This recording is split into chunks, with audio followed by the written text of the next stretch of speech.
महात्मा गांधी।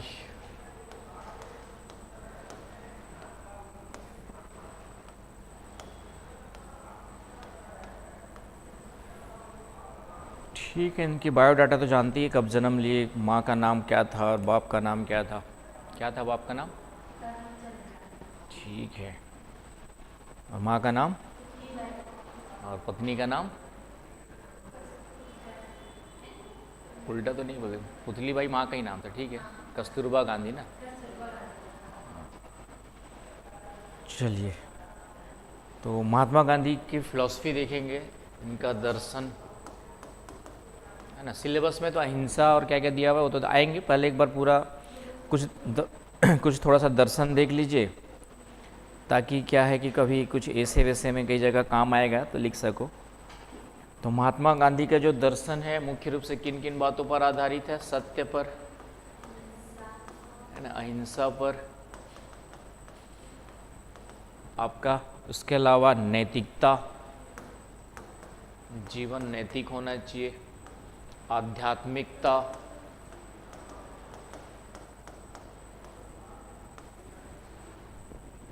और सामाजिक न्याय।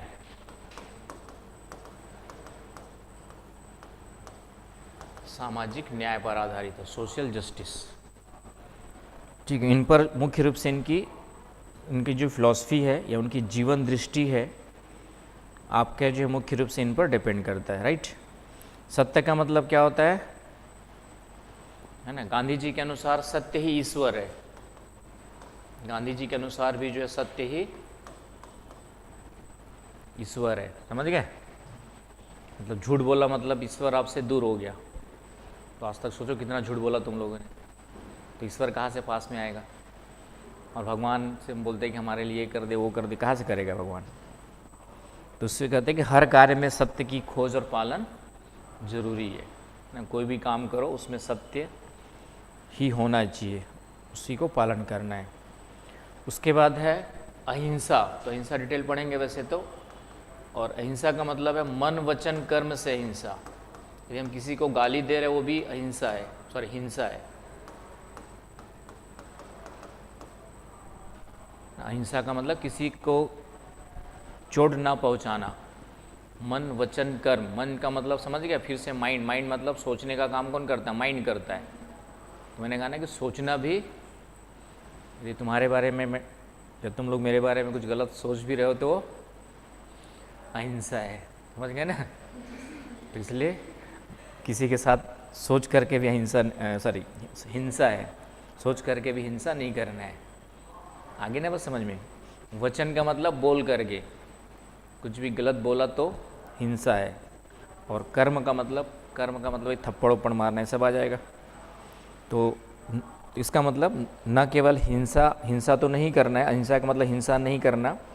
और हिंसा का मतलब क्या होता है? किसी को चोट ना पहुँचे।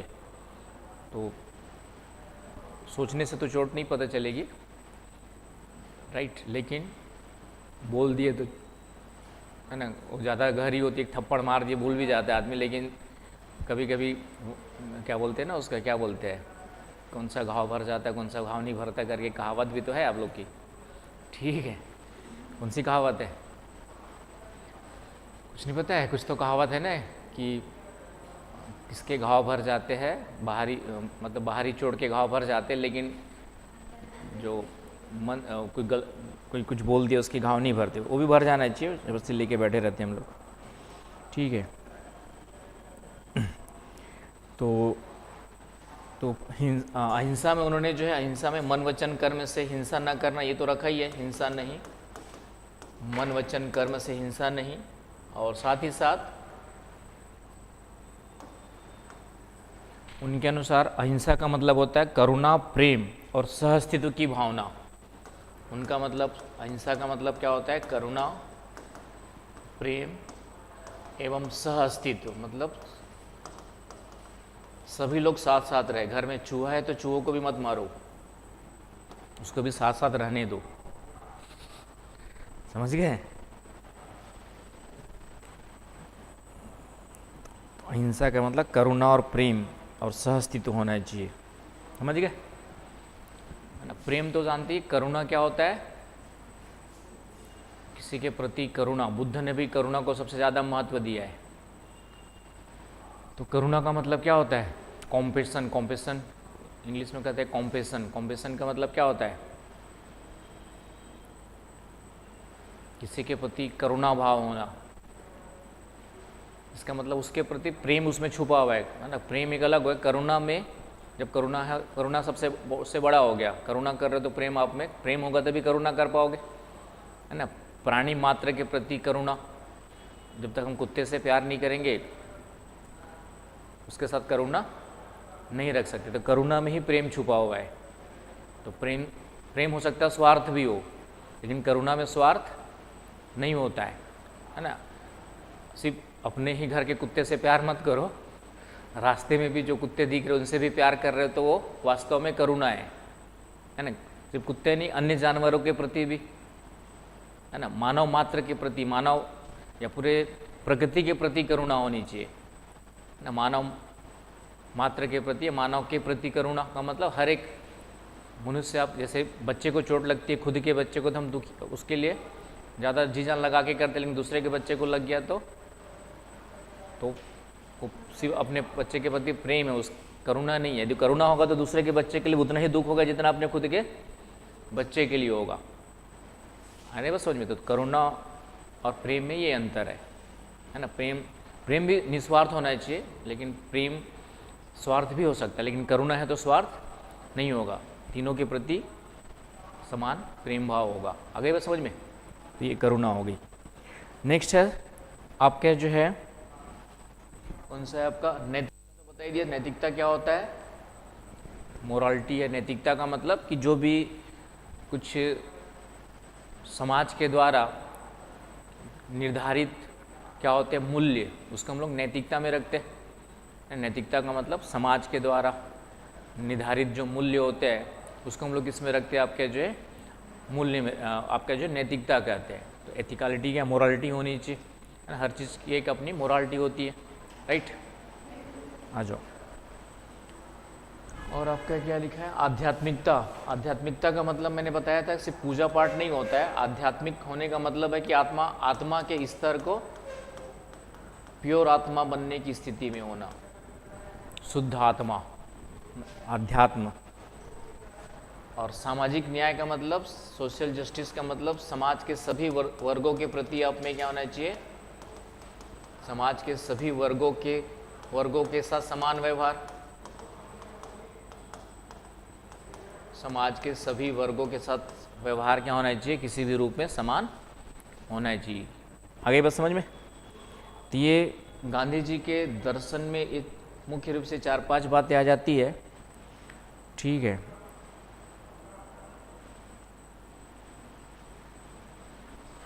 यहाँ तक लिख लिया? तो चले आगे। फिर इसी में कुछ गांधीवादी दर्शन के मूल सिद्धांत, तुम उससे उतार लेना, ठीक है। थोड़ा सा पेज छोड़ लो। गांधीवादी दर्शन के मूल सिद्धांत क्या है? ये भी लगभग वही चीज़ें आएंगी, इसमें 2-4 पॉइंट और जोड़ लेते हैं। गांधीवादी दर्शन के मूल सिद्धांत, फंडामेंटल थ्योरी ऑफ, इसमें 1-2 तो जिक्र कर दिया हमने। सत्य वही आएगा, सत्य आएगा ही आएगा, अहिंसा आएगा ही आएगा, है ना। सत्याग्रह, तीसरा कौन सा आपका जो है? सत्याग्रह। तो सत्याग्रह क्या है? लिख लीजिए एक लाइन। सत्य की शक्ति से अन्याय के विरुद्ध, सत्य की शक्ति से अन्याय के विरुद्ध अहिंसक प्रतिरोध, अहिंसक प्रतिरोध। सत्य की शक्ति से अन्याय के प्रति या न्याय के विरुद्ध अहिंसक प्रतिरोध, उसको क्या कहते हैं? सत्याग्रह। मतलब जो चीज़ सही हो उसके लिए आप अहिंसक प्रतिरोध कर सकते हैं। जैसे तुम लोग भी घर में लग रहा है कि कोई चीज़ घर वाले नहीं मान रहे, आप सिर्फ आपकी नज़र में सही नहीं होना चाहिए, वास्तव में वो सबकी नज़र में सही होना चाहिए, राइट। तो आप वहाँ पे क्या कर सकते हो? सत्याग्रह कर सकते हो। सत्याग्रह कैसे करोगे? कैसे करोगे हैं?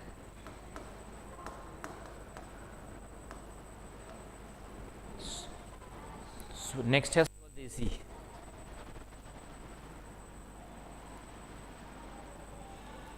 तो स्वदेशी का मतलब समझ ही गए होंगे, स्थानीय उत्पादों और सेवाओं को अपनाना। स्वदेशी का मतलब क्या है? स्थानीय उत्पादों व सेवाओं को अपनाना, कॉमा आत्मनिर्भर बनना।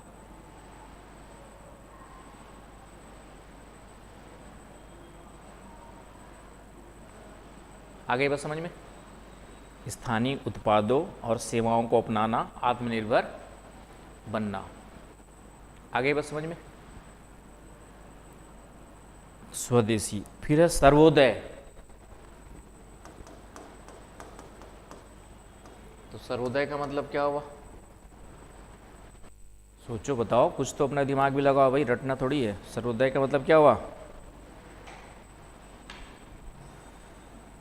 बताओ, बोलो।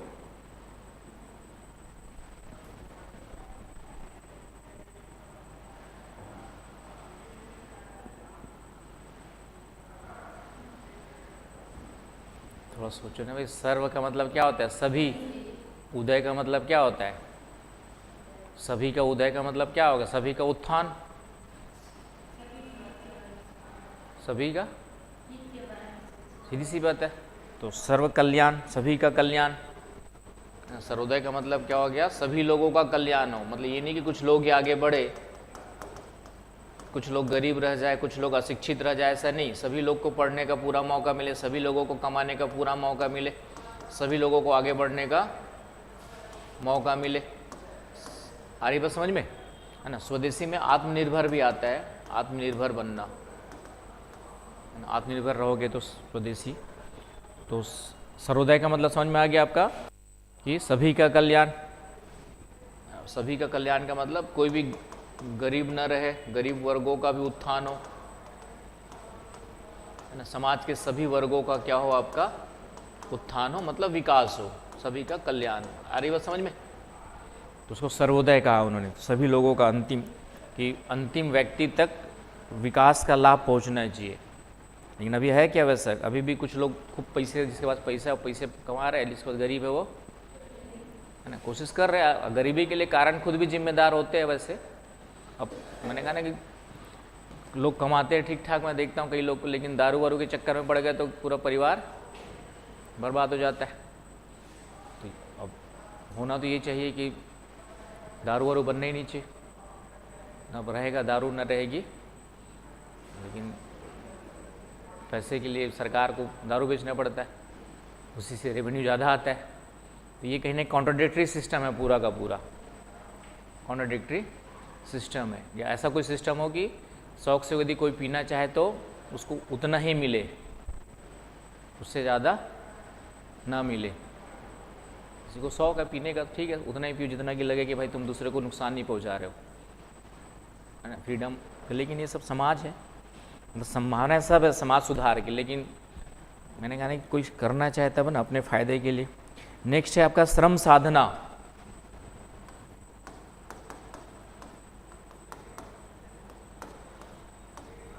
श्रम साधना, ब्रेड लेबर कहते हैं इसको, इंग्लिश में क्या कहा? Bread labour.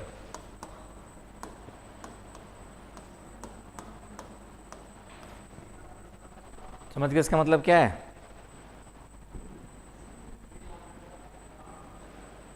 मतलब हर व्यक्ति को श्रम करना चाहिए, मेहनत करनी चाहिए, और उससे प्राप्त भोजन ही जो है आपका क्या है? नैतिक है। यदि आप बैठे बैठे रोटी तोड़ रहे हो तो अनैतिक है, गांधी जी के हिसाब से। बैठे बैठे रोटी तोड़ रहे हो तो अनैतिक है। यदि 18 साल से ऊपर हो गए हो और अभी भी बैठे बैठे घर की रोटी तोड़ रहे हो तो अनैतिक है। तो कुछ ट्यूशन पढ़ाने की कोशिश करो, थोड़ा सा टाइम निकाल के, है ना। पहली दूसरी बच्चों को ही पढ़ाना स्टार्ट कर दो। इससे क्या होता है? कॉन्फिडेंस आता है। आसपास के 2-4 फ्री में पढ़ाओ पहले तो। इससे क्या होगा? आपके कुछ न कुछ, है ना, कमाने के बहुत रास्ते हैं, धीरे धीरे करके सीखना पड़ता है। एक बार जब 100 रुपये कमा लोगे तो 1000 रुपये का रास्ता खुल जाएगा। पहला 100 रुपये कमाना, थोड़ा सा लगेगा कठिन है, लेकिन जब 100 रुपये कमाने लगोगे तो 1000 का रास्ता खुलेगा, 1000 कमाओगे तो आगे का खुलेगा। तुम अपने हिसाब से देखो। अब जैसे घर में हो, कभी टाइम मिलता है ना, 24 घंटे बहुत होते हैं काम करने के लिए। मुझे मालूम है कि आधे ज़्यादा 24 घंटे में हर बच्चा भी 6 घंटा कम से कम मोबाइल और व्हाट्सएप और इंस्टाग्राम में बिता रहा होगा, समझ रहे हो। आज की डेट में 8 घंटा सो रहा होगा, 6 घंटा मोबाइल में, 14 घंटे निकल गए और 10 घंटे भी टाइम पास ही कर रहा होगा। ठीक है, चलिए। तो ब्रेड बटर, इसका मतलब ब्रेड लेबर का मतलब लिख लीजिए कि हर व्यक्ति को अपने हाथों से श्रम करके, हर व्यक्ति को अपने हाथों से श्रम करके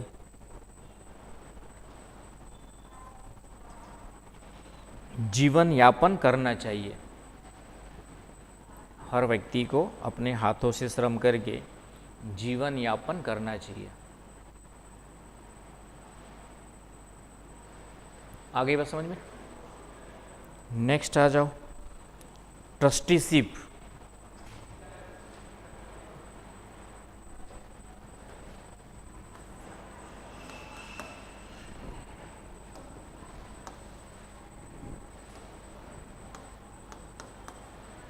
फिर इंग्लिश से लिखो, चलो इंग्लिश लिख लो पहले।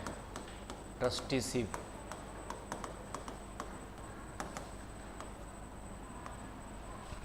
ट्रस्टीशिप हिंदी में भी ट्रस्टीशिप कहते हैं। इसमें लिखे एक लाइन, अमीर लोग अपने समाज के लिए, अमीर लोग अपनी संपत्ति को, अमीर लोग अपनी संपत्ति को समाज के लिए एक ट्रस्टी की तरह उपयोग करें।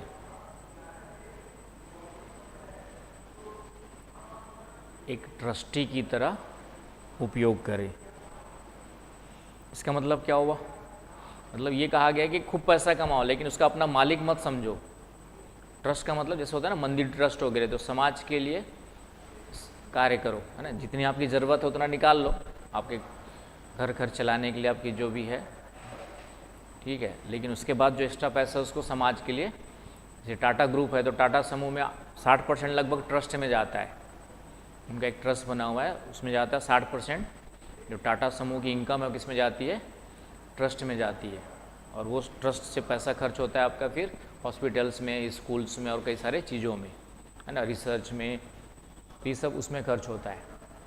तो ये गांधी जी का विचार थे। लेकिन आज की डेट में बहुत मतलब है, कुछ लोग अभी भी कर रहे हैं जैसे, लेकिन अधिकांश लोग अपने आप को मालिक, मेरे पास इतना पैसा है तो अपने आप को एकदम, ठीक है। लास्ट है सादगी। लास्ट है सादगी। सादगी का मतलब समझ गया, भोग विलास से दूर सरल और प्रकृति के अनुकूल जीवन जीना। लिखिए, भोग विलास से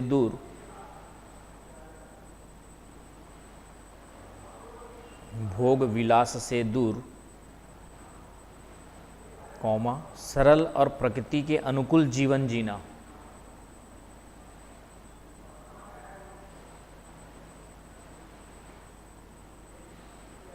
आगे बस समझ में।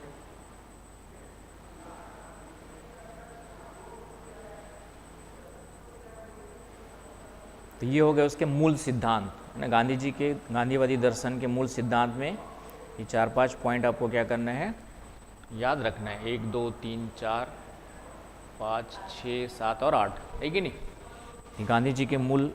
अब आ जाओ धार्मिक और नैतिक दृष्टिकोण क्या है उनका।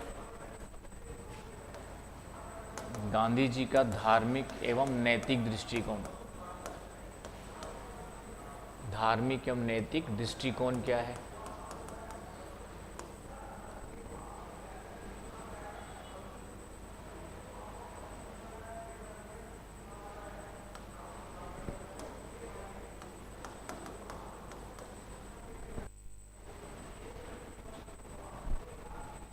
ठीक है, तो डालिए इसमें, सभी धर्मों का सम्मान, सभी धर्मों का सम्मान। उसी को हम लोग क्या बोलते हैं, सर्वधर्म समभाव। धार्मिक दृष्टिकोण में उनका क्या है, सर्वधर्म समभाव, सभी धर्मों के प्रति क्या होना चाहिए? समभाव होना चाहिए, है कि नहीं? मतलब ये कि खुद का धर्म अच्छा है, यहाँ तक कोई बुराई नहीं है, लेकिन जब हम दूसरों की धर्म की बुराई करने लगते हैं वो गलत है। हमारा धर्म भी अच्छा है, बाकी धर्म भी अच्छे हैं, इस भाव से काम करना है। हर धर्म में कुछ अच्छाइयाँ हैं, कुछ बुराइयाँ हैं। किसी में अच्छाइयाँ ज़्यादा हो सकती है, बुराइयाँ कम होगी, किसी में बुराइयाँ ज़्यादा होंगी, अच्छाइयाँ, इतना ही अंतर है। अरे ना बस समझ में। और देखा जाए तो यदि वास्तव में जो महावीर बुद्ध के जो विचार है, मध्यम मार्ग, वो आज की डेट में प्रैक्टिकल विचार है। कहीं ना कहीं क्या है आपका? प्रैक्टिकल है। वो बहुत ज़्यादा भोग विलास की बात भी नहीं करते हैं और नहीं बहुत ज़्यादा जो है त्याग की बात करते हैं। जैन धर्म में क्या है? पूरा का पूरा त्याग की बात करते हैं, तो वो भी इम्प्रैक्टिकल है। जीवन मिला है तो जीना भी पड़ेगा। तो इसीलिए मध्यम मार्ग जो बुद्ध का है सबसे बेस्ट है धर्म के आधार पर देखा जाए तो। ना तो हम बहुत ज़्यादा भोग विलास के पीछे भागे, न ही बहुत ज़्यादा क्या करें आपके जो है त्याग करने की ज़रूरत है। त्याग भी करोगे फिर जीवन में रखा क्या है? ठीक है, कठोर जीवन जीने से क्या फ़ायदा? तो इतना कम से कम हो कि आप अच्छा जीवन जी सके, इतना धन इतना पैसा आपके पास हो कि कठोर जीवन मतलब आराम से जीवन जी सके। लेकिन इतना भी उसके पीछे मत पागल हो जाओ कि फिर दूसरों को तकलीफ़ देने लगो। ठीक है, ये भी ध्यान रखना है। नेक्स्ट लिखिए, बाहरी आडंबर नहीं, बाहरी आडंबर नहीं बल्कि नैतिकता और आत्मा की शुद्धता पर बल, बल्कि नैतिकता और आत्मा की शुद्धता पर बल। नेक्स्ट, ईश्वर का अनुभव सत्य और सेवा में होता है। ईश्वर का अनुभव सत्य और सेवा में होता है।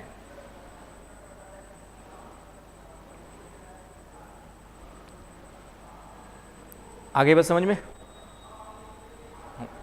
ईश्वर का अनुभव करना है तो सत्य के साथ खड़े रहो, हमेशा सत्य के साथ चलो।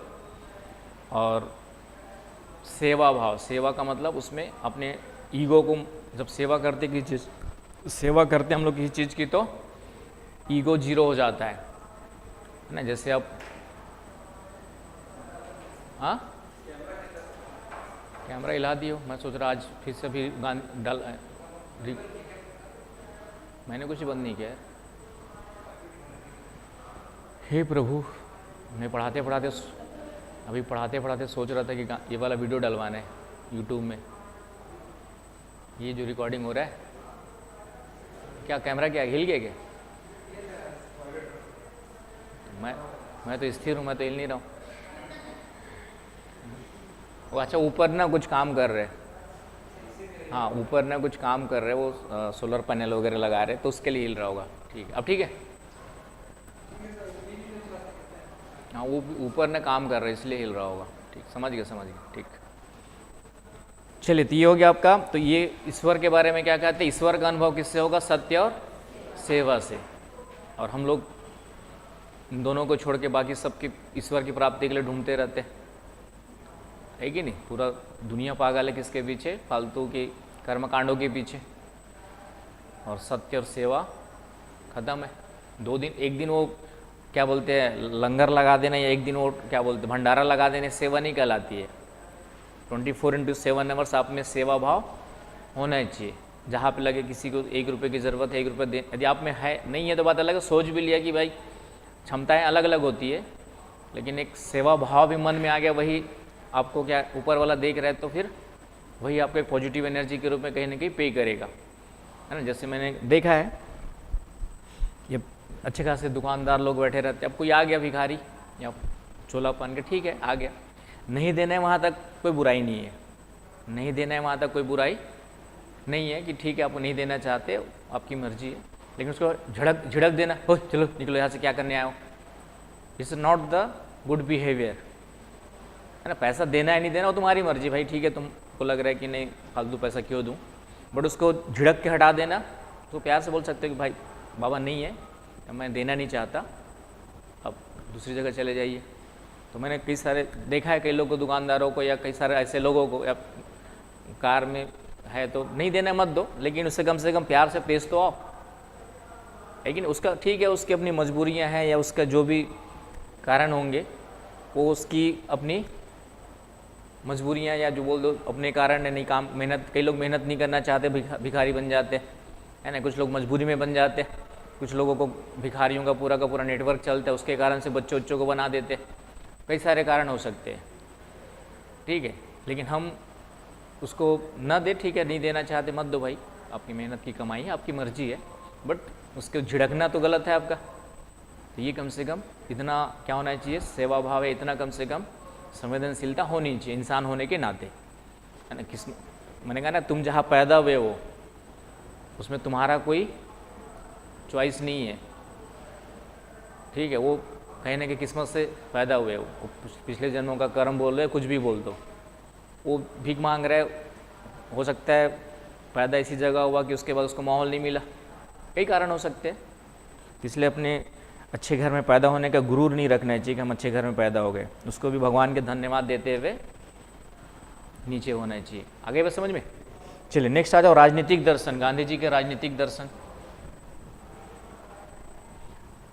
गांधी जी का राजनीतिक दर्शन क्या था?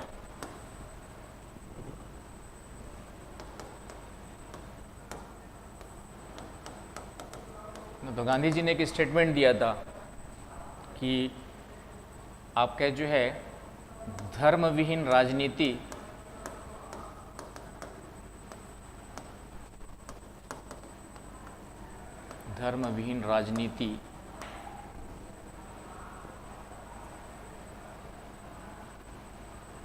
मृत देह के समान है।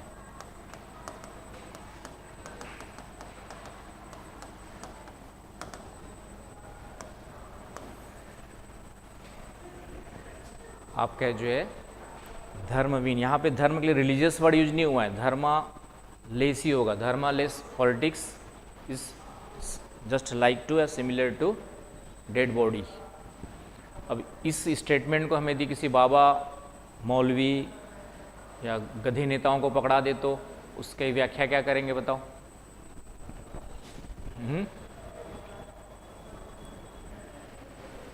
बताओ, यदि इस स्टेटमेंट को जो गांधी जी के द्वारा दिया गया है, इन गधे नेताओं को पकड़ा दो या कुछ धार्मिक बाबाओं और मौलवियों को पकड़ा दो, उसकी व्याख्या क्या करोगे? अच्छा तुम ही लोग क्या करोगे बताओ पहले तो? इसका मतलब क्या समझ लो? धर्मविहीन राजनीति मृत देह के समान है ना। ये इसे आगे समझ लो आपके एग्जाम में, इसमें आपको 500 वर्ड लिखना है, क्या लिखोगे?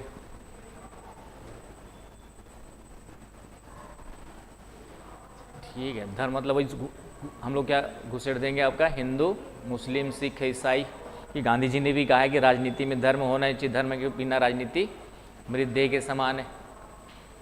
इसलिए धर्म के आधार पर यदि प्रचार प्रसार करें तो कुछ गलत नहीं है बोलेंगे, लेकिन ये गांधी जी का मतलब इससे बिल्कुल भी नहीं था। मैंने कहा ना कि समझ की बात होती है। गांधी जी ने यहाँ पे धर्म शब्द यूज किया, रिलीजियस वर्ड यूज नहीं किया। जो हम लोग धर्म वर्ड यूज करते हैं और उसी को गीता में धर्म का मतलब क्या बताया था? स्वधर्म। गीता में स्वधर्म का मतलब स्वधर्म या स्व कर्तव्य पालन बताया था। तो यहाँ पे गांधी जी का भी मतलब स्व कर्तव्य पालन से है।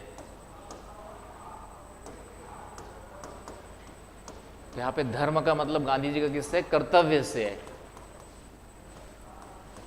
ना। स्वधर्म या स्व कर्तव्य पालन का मतलब कि हर एक व्यक्ति का जो नेचर है, बेसिक गुण है, उसके आधार पे काम करना, ये बताया था ना मैंने आप लोग को। तो यहाँ पे धर्म का मतलब स्वधर्म या स्व कर्तव्य, मतलब यदि राजनीति में जा रहे हो तो राजनीति का धर्म क्या? जनता की सेवा करना। तो यदि आपके मन में जनता की सेवा का भाव है तभी राजनीति में जाइए, अदरवाइज जाने की जरूरत नहीं है। पैसा कमाना है तो बिजनेस करो, धंधा करो, कुछ और करो, समझ गए। लेकिन आज की डेट में राजनीति भी क्या हो गई है? 99% लोग राजनीति में वो भी एक पैसा कमाने का जरिया ही होता है। वो बात अलग है, मजबूरी है कि बिना पैसे की राजनीति नहीं चल पाएगी। चुनाव जीतने के लिए, चुनाव लड़ने के लिए कम से कम 10 करोड़ चाहिए आज की डेट में। तो 10 करोड़ खर्च करके जीतूंगा मैं तो फिर 10 करोड़ कहीं ना कहीं कमाने की सोचूंगा, 100 करोड़ कमाने की सोचूंगा। यदि मैं कल के दिन में 10 करोड़ खर्च करके कोई नेता बन रहा हूँ, ठीक है, तो सोचूंगा ना अगले 5 साल में 100 करोड़ कमा लूँ ताकि मेरा 2-4 पुश्त बैठ के खाए। यही काम हो रहा है राजनीति में आप कह जो। लेकिन गांधी जी कहते हैं कि ऐसी राजनीति मृत देह के समान है। जब बिना कर्तव्य के आधार पर, मतलब बिना धर्म का मतलब बिना कर्तव्य के जनता की सेवा भाव से यदि राजनीति में नहीं जा रहा है तो वह मरे हुए शरीर के समान है। आगे समझ में? तो ये पॉइंट आपके जो है, दूसरा पॉइंट लिख लीजिए। गांधी जी का उद्देश्य केवल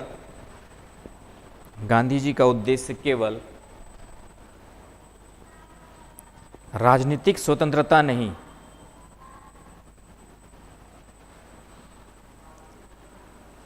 बल्कि नैतिक स्वतंत्रता था। गांधी जी का उद्देश्य केवल राजनीतिक स्वतंत्रता नहीं,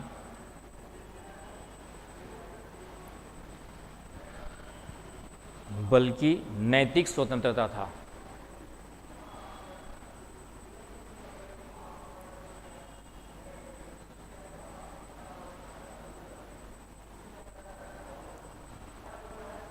next point, Gram Swaraj. Gram Swaraj dash डाल के लिखिएगा। गांवों में स्वशासन और आत्मनिर्भरता, गांवों में स्वशासन और आत्मनिर्भरता।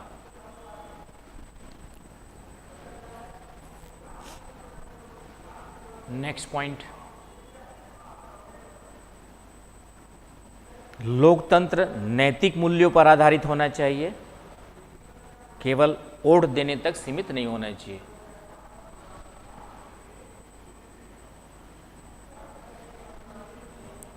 लोकतंत्र नैतिक मूल्यों पर आधारित होना चाहिए, केवल वोट देने तक सीमित नहीं होना चाहिए।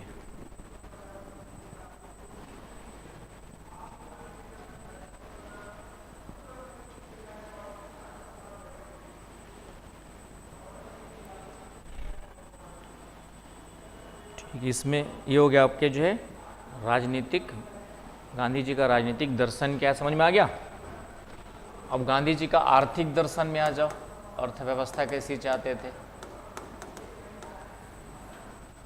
गांधी जी का आर्थिक दर्शन, गांधीवादी अर्थशास्त्र। गांधीवादी अर्थशास्त्र, इसमें लिखिए मशीन आधारित पूंजीवाद का विरोध। मशीन आधारित पूंजीवाद का विरोध।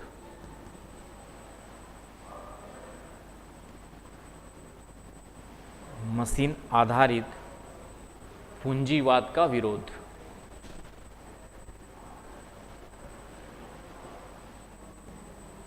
नेक्स्ट पॉइंट,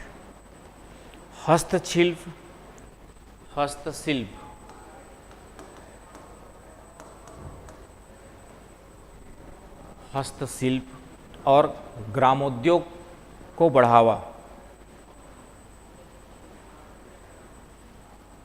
ग्रामोद्योग को बढ़ावा। नेक्स्ट, समानता, संपत्ति का न्यायपूर्ण वितरण।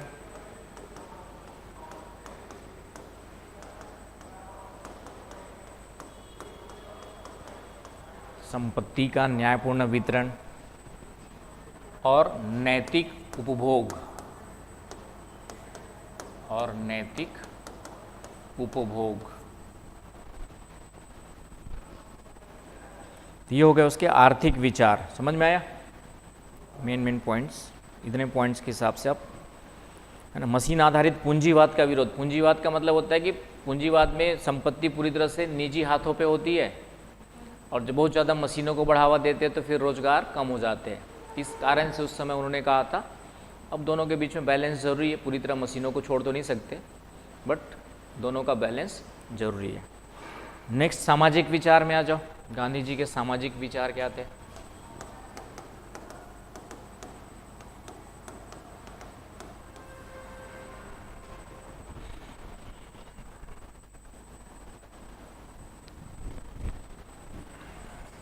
लिखिए पहला पॉइंट, अस्पृश्यता का उन्मूलन। अस्पृश्यता का उन्मूलन।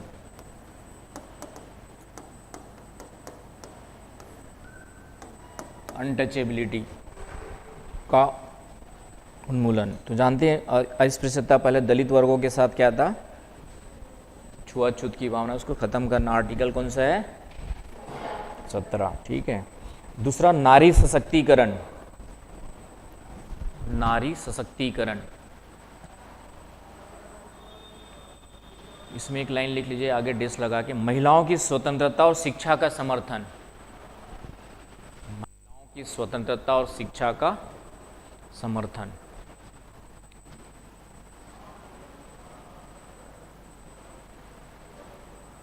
महिलाओं की स्वतंत्रता और शिक्षा का समर्थन। तो हो रहे हो तुम लोग सशक्त हैं? देखो सशक्त हो रहे हो कि नहीं हो रहे हो? हो रहे हो। तो नारी सशक्तिकरण है ना, सशक्तिकरण के लिए सबसे पहली रिक्वायरमेंट है इकोनॉमिक इंडिपेंडेंसी, मतलब आर्थिक स्वतंत्रता है ना। जब तक महिलाएं तब तक पूरी तरह स्वतंत्र नहीं हो सकती जब तक ये खुद से, और उसके बाद हम लोग मानसिक भी गुलाम होते हैं। महिलाएं ऐसा नहीं कि मैंने कहा ना कि जैसे गाजियाबाद में केंद्रीय विद्यालय में टीचर होने के बावजूद भी आत्महत्या कर लेती है, राइट। एक अच्छी खासी रेपुटेड डॉक्टर जो है ससुराल के प्रताड़ने के कारण से आत्महत्या कर लेती है। तो ऐसा क्यों हो पा रहा है? जबकि वो तो इकोनॉमिक डिपेंडेंस थे, मतलब इंडिपेंडेंट थे, फ्री थे आपके जो है। क्योंकि हम आपका जो डिसीजन नहीं ले पाते है ना, इतना ज़्यादा हमको बचपन से परवरिश ऐसे होती है कि तो पुरुष के बिना तुम मतलब उनके सपोर्ट के बिना काम नहीं कर सकते। ये समाज में कूट कूट के भरा जाता है बचपन से। जब शादी की जाती थी यही ससुराल ही तुम्हारा अंतिम अर्थी वही से निकलेगी। क्यों निकलेगी भाई? अच्छे रहेंगे तो निकलेगी, बुरे रहेंगे तो छोड़ देंगे। आज भी हमारे शादी करेंगे तो है ना, अभी भी समाज में अब वो बात अलग है कि पेरेंट्स, लेकिन अब सिखाने की ज़रूरत है कि भैया ठीक ठाक चला तो ठीक, नहीं तो छोड़ छाड़ के लो, 2-4 लात मार के निकल लेना है ना। हस्बैंड अच्छा नहीं है, पीने खाने वाला है, पहली बार ही उसने गाली गलौच और हाथ पैर उठाया, समझ जाना कि ज़िंदगी भर नहीं सुधरेगा। ठीक है, समझ गया ना भाई? कितना भी सुधारने की कोशिश करोगे वो नहीं सुधरेगा। फिर भी एक मौका दे सकते हो, लेकिन दोबारा वही गलती की तो उसके बाद मौका देने की ज़रूरत नहीं है। हो सकता है किसी कारण से कभी गुस्से में, कभी बाहर का फ्रस्ट्रेशन बॉस ने डांटा हो, तो बॉस से फ्रस्ट्रेशन नहीं निकाल पा रहा तो आकर घर में निकाल लेता है कभी कभी। तो एक बार सुधरने का मौका दे दो कि भाई आइंदा ये हुई तो तुम कहिए और मैं कहिए, तो ये तभी डिसीजन ले पाओगे जब इकोनॉमिक, लेकिन उसके लिए भी मेंटली पहले से आपको क्या होना पड़ेगा। नहीं तो हमारे समाज ने इतना मानसिक बंधन कर दिया है कि निकलना आसान नहीं होता है। तो ये सब घटनाएं, बहुत सारी ऐसी एग्जांपल्स देखता हूँ तो मैं सोचता हूँ ऐसा क्यों होता है, तो उसके पीछे का कारण यही होता है। नेक्स्ट है सांप्रदायिक सौहार्द। सांप्रदायिक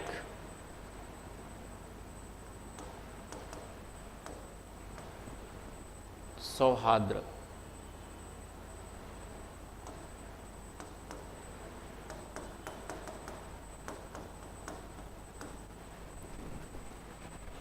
तो इसमें समझ गए, सांप्रदायिक सौहार्द का मतलब हिंदू मुस्लिम एकता की बात करते हैं। ठीक है, ये हो गया आपके सामाजिक विचार। गांधी जी के सामाजिक विचार में 3 पॉइंट्स आपके जो है।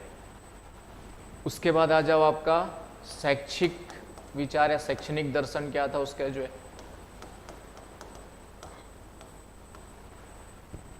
गांधी जी के शैक्षणिक दर्शन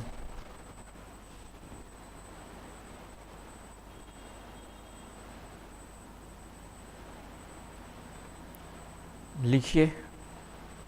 शिक्षा का मतलब उनके अनुसार क्या था? शिक्षा इज इक्वल टू काम प्लस ज्ञान प्लस मूल्य।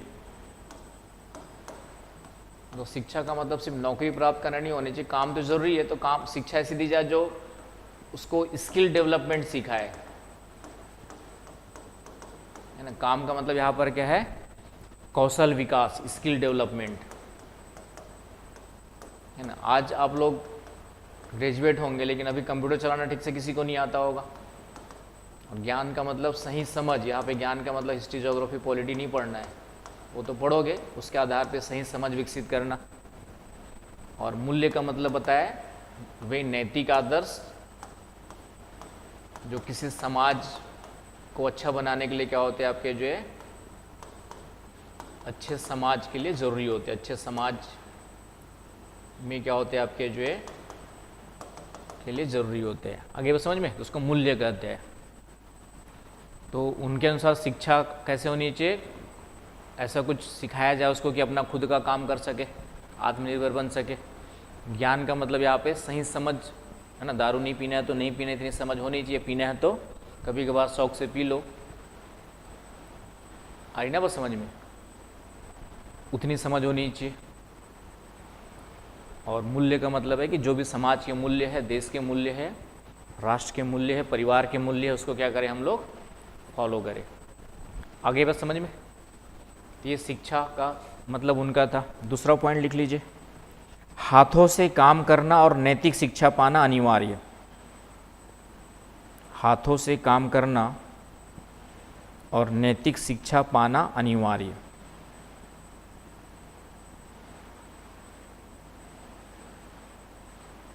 ठीक है।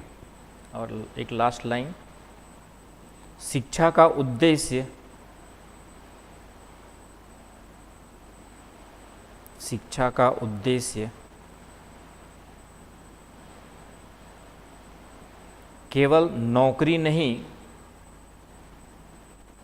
बल्कि आत्मनिर्भरता और नैतिक विकास।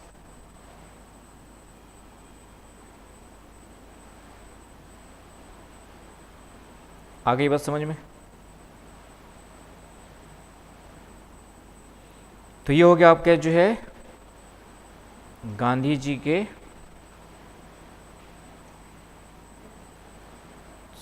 गांधीवादी दर्शन में अलग अलग क्षेत्रों में उनके दर्शन या विचार क्या थे। आगे बात समझ में, उनके द्वारा लिखी गई कुछ पुस्तक के नाम लिख लो, कहीं ना कहीं काम आएगा। बुक्स, उनके द्वारा कौन कौन से ग्रंथ लिखे गए, है ना, उनको बुक्स नहीं बोलेंगे, क्या बोलेंगे, ग्रंथ।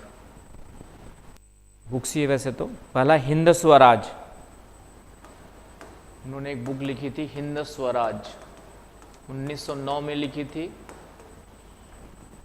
और इस बुक का लिखिए पश्चिमी सभ्यता की आलोचना और भारतीय दृष्टिकोण।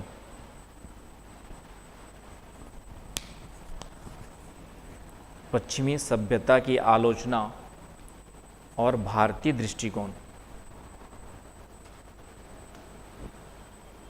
और एक सत्य का प्रयोग, एक्सपेरिमेंट विथ ट्रूथ।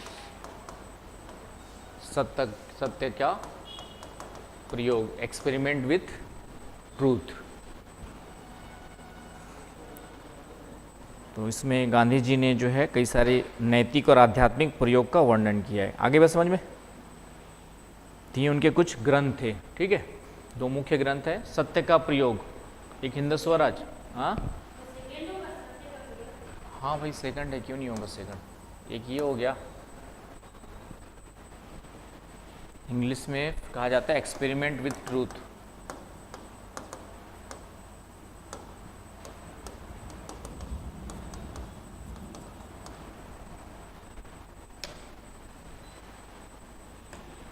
तो ये कुछ बुक्स के नाम हो गए, दो मुख्य बुक। अब उसके बाद आ जाओ वर्तमान में प्रासंगिकता के, गांधी जी के विचार जो आज कितने प्रासंगिक है, ये भी क्वेश्चन पूछता है। वर्तमान में प्रासंगिकता, आज कितने उपयोगी है, रिलीवेंट है। तो आज भी रिलीवेंट है, जैसे शांति आंदोलन है ना, कुछ यदि गलत हो रहा है समाज में तो उसका विरोध करना जरूरी है, लेकिन विरोध हम जो है हिंसा के साथ ना करके शांति के साथ आंदोलन कर सकते हैं कि नहीं। हालांकि भूख हड़ताल भी उन्होंने एक ऑप्शन दिया है, लेकिन भूख हड़ताल का कॉन्सेप्ट भी अनैतिक कहा जा सकता है कि अपने आप को प्रताड़ित करना मतलब आत्महत्या करने के बराबर हो गया ना भाई। हिंसा उसमें आई गई, अपने आप के प्रति हिंसा हो गई, मेरे अपने सोचने मतलब जो मैं सोचूं। तो भूख हड़ताल भी उन्होंने, है ना, आमरण अनशन बढ़ जाते थे गांधी जी, है ना। आमरण अनशन का मतलब मरते दम तक अनशन। इसका मतलब आप जबरदस्ती दूसरों पे क्या करो, दबाव डाल रहे हो, दूसरों पे क्या करो जबरदस्ती कि मेरी बात मानो नहीं तो मैं मर जाऊंगा। तो ये कहीं ना कहीं क्या होगा, एक प्रकार की हिंसा हुई कि नहीं हुई।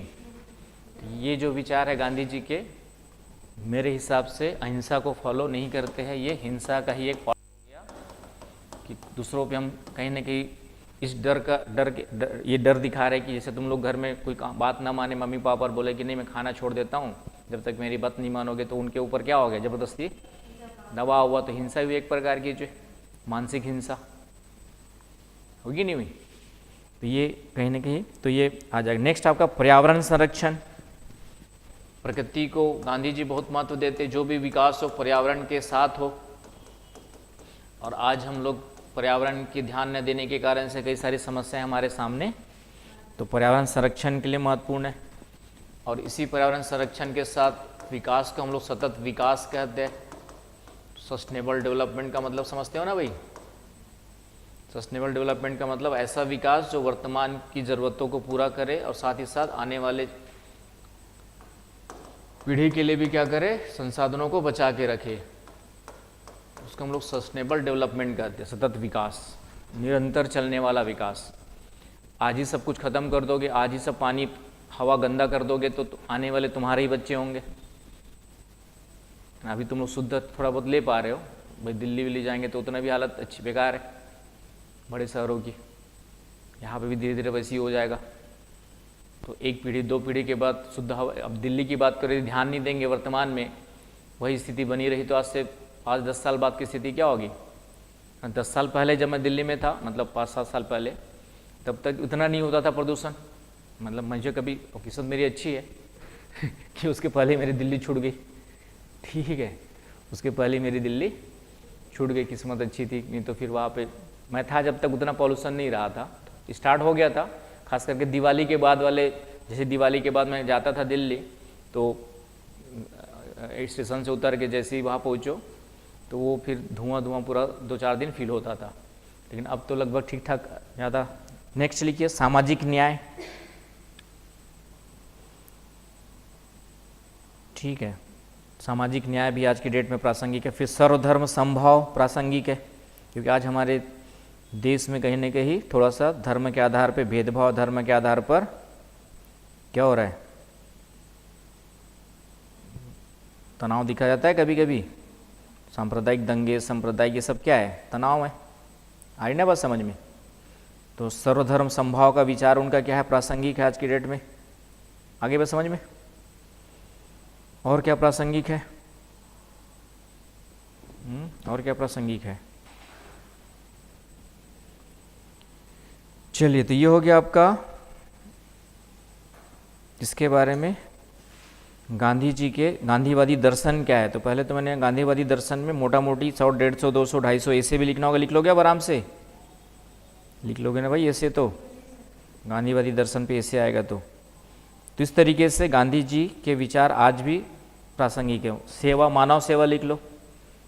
मानव सेवा, शिक्षा के बारे में जो उन्होंने विचार दिया आज भी प्रासंगिक है कि नहीं?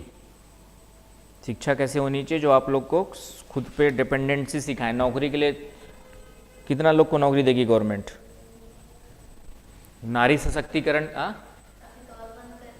तो नारी सशक्तिकरण के विचार, नारी सशक्तिकरण है ना। अब यूपीएससी, सीजीपीएससी, ये बस 2 तो जरूर हमेशा बने रहेंगे, क्योंकि देश चलाना है तो प्रशासक चाहिए ही चाहिए। कुछ कम चाहिए लेकिन चाहिए। तो ये इसलिए हमेशा एग्ज़ाम की तैयारी करना है, सीजीपीएससी, यूपीएससी, एसएससी में जो बहुत सारे एग्ज़ाम्स होती है उसके लिए, क्योंकि वो सब चाहिए ही होंगे कम ज़्यादा करके, आज नहीं तो कल। और कोशिश करें कि सबकी प्रॉब्लम क्या है ना, बच्चों को सब, मैंने कहा ना गधों की भीड़ है, तो बच्चों में भी गधों की भीड़ है जितने बच्चे पढ़ रहे तुम लोग। क्यों? हम समझाना चाहते हैं कि ऐसी तैयारी करो कि सब एग्ज़ाम कवर हो जाए। भले ही आपका 2 साल 3 साल उसको अच्छे से तैयारी करने में दो ना। मेरा खुद का एक मतलब क्या बोलते हैं प्रोजेक्ट सोचता हूँ, बनाऊँगा कभी एक ऐसा प्रोजेक्ट बनाऊँगा जिससे सभी एग्ज़ाम्स की तैयारी तो कहीं ना कहीं नौकरी लग जाएगी। लेकिन बच्चे क्या है कि व्यापम की तैयारी करे, कोई एसएससी की, जबकि सब 90% सिलेबस सबका सेम रहेगा। मैथ्स रीजनिंग घर में पढ़ना है, अच्छे से पढ़ लो भाई, एसएससी भी क्लियर हो जाएगा, व्यापम भी क्लियर हो जाएगा। इंग्लिश पढ़ लो, ठीक है, एसएससी में भी आता है, व्यापम में भी आता है। लेकिन देखो ना, इंग्लिश की क्लास लगाता हूँ, आगे आधे ज़्यादा गायब हो जाते हैं। मतलब हम लगता है फिर हम जब कोई गाइडेंस दे रहा है वो भी पिछले 15-20 सालों से हमारा काम ही वही है, तो सही गाइडेंस ही दे रहा होगा, ठीक है।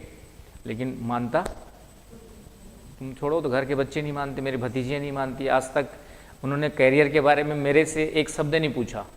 इवन एक भतीजी को ला के पढ़ाने की कोशिश की, वो उसके दुश्मन हम ही लोग बन गए। चाचा चाची सबसे बड़े दुश्मन नंबर 1 हो गए। क्यों? क्योंकि पढ़ने बोलते, समझ गए ना भाई। तो इसीलिए अच्छी सलाह किसी को अच्छी नहीं लगती है, लेकिन इससे हमारा नुकसान कम है, तुम लोग का ही नुकसान। क्योंकि सही तरीका यही होना चाहिए कि एक ऐसे कोर्स की तैयारी करो जिसमें सब कुछ कवर हो जाए। अब ऐसे व्यापम की तैयारी करो तो एसएससी की तैयारी भी उससे उतना ही पढ़ना है, थोड़ा उससे ज़्यादा पढ़ लोगे तो नुकसान थोड़ी करेगा। व्यापम भी निकल जाएगा, एसएससी की एग्ज़ाम भी निकल जाएगी, सेंट्रल लेवल पे नौकरी आराम से 70-80-90 हज़ार, 50-60 से कम किसी की पेमेंट नहीं है आज की डेट में। बस ये है कि छत्तीसगढ़ की जगह तुमको बाहर भी जाना पड़ेगा, कहीं पोस्टिंग हो गई गुजरात, कहीं होगी महाराष्ट्र, घूमने का मजा ले लो। छत्तीसगढ़ में इधर उधर घूमोगे बाहर, कभी बस्तर, कभी अंबिकापुर, उसमें इंडिया घूमोगे, है ना। लेकिन बच्चे नहीं मानते कि मैं खुद चाहता हूँ, मतलब एक बच्चा तैयारी कर रहा है तो नौकरी लगना पक्का, एक ऐसा कोर्स बनाना चाहता हूँ, लेकिन समझाना बड़ा मुश्किल।